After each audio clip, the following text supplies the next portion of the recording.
Si observamos el período del siglo XVIII en la frontera americana, notamos que existe un motivo recurrente en el gran despertar y en el predicar de esa época, una especie de doble énfasis. Por un lado, el mensaje del orador era que el hombre es muy, muy, muy malo y que Dios está muy, muy, muy enojado. En otras palabras, se ponía tanto énfasis sobre la pecaminosidad del hombre y la ira de Dios que algunos han llamado la teología del temor a lo que dominó este periodo. Entonces, en el siglo XIX vemos una reacción dramática en contra de ese tipo de concepto en la prédica. Ahora el mensaje fue que el hombre no era tan malo, ni que Dios era tan iracundo, y el énfasis se colocó sobre el amor de Dios y la bondad del hombre. Al cambiar el siglo, al principio del siglo XX, se produjo una respuesta a esa reacción en el continente, en el mundo de la teología, con el advenimiento de una teología llamada teología de la crisis. Se llamó teología de la crisis porque había tomado prestado el término del griego crisis, que significa juicio. Estos teólogos del continente dijeron que si íbamos a tomar en serio el retrato bíblico de Dios, debíamos una vez más tomar seriamente lo que la Biblia dice sobre la ira de Dios.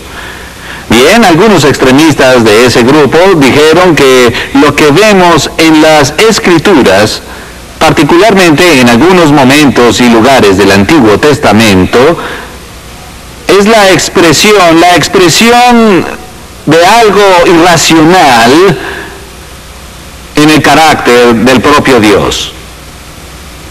En otras palabras, dijeron esto: sí, nosotros pudimos ver indudablemente la manifestación de la ira de Dios en las páginas del Antiguo Testamento, pero esa ira no es tanto una manifestación de la justicia ni la santidad de Dios como una manifestación de un defecto en el carácter de Dios.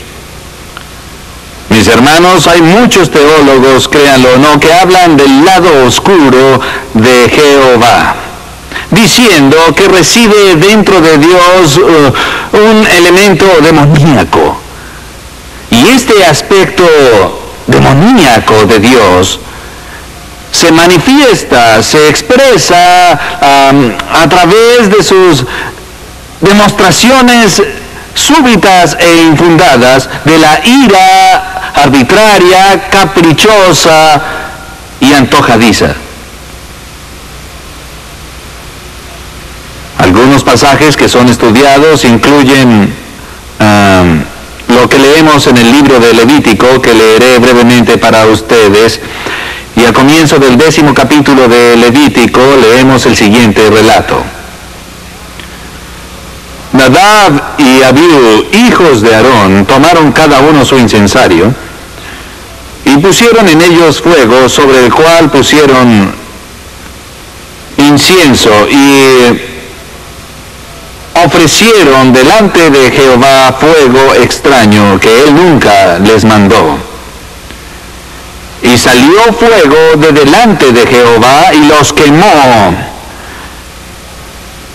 y murieron delante de Jehová.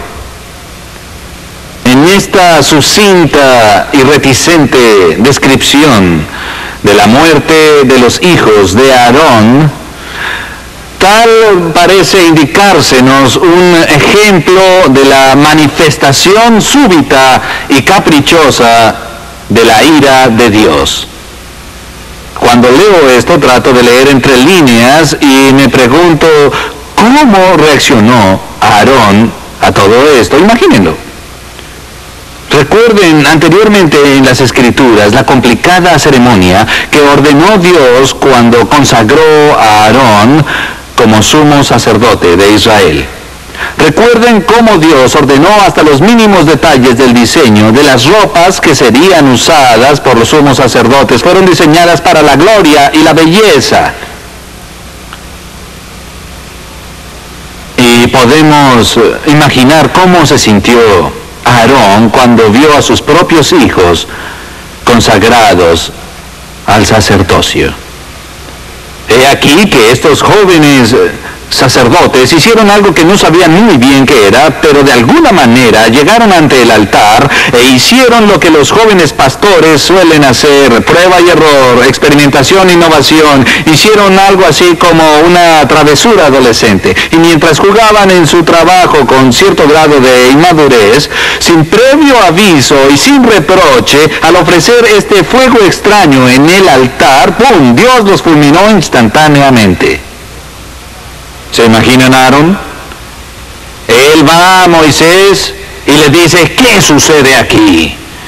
¿Qué clase de Dios es este? Después de que dedico mi vida entera al sacerdocio y al servicio de Jehová, ¿qué es lo que he conseguido? Así se lleva a mis hijos por una pequeña transgresión. ¿Qué clase de Dios es este? Escuchen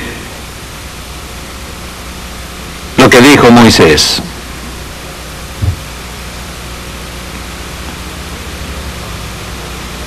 Entonces dijo Moisés a Aarón: esto es de lo que habló Jehová cuando dijo: por los que se acerquen a mi presencia, he de ser considerado santo. Y a la vista de todo el pueblo seré honrado por ellos. Y entonces vemos estas palabras: y Aarón cerró su boca. Por supuesto que Aarón cerró la boca. Cuando el Todopoderoso dijo: mira, Aarón, sé que todo esto es terrible para ti. Sé que he tomado las vidas de tus hijos, pero ¿recuerdas todavía cuando establecí el sacerdocio? ¿Recuerdas el día que te separé y te consagré para esa sagrada tarea? Dije: hay algunos principios que no voy a negociar con mis ministros. Debo ser considerado santo por cualquiera que presuma y se atreva a ministrar en mi nombre. Y ante el pueblo, debo ser tratado con reverencia.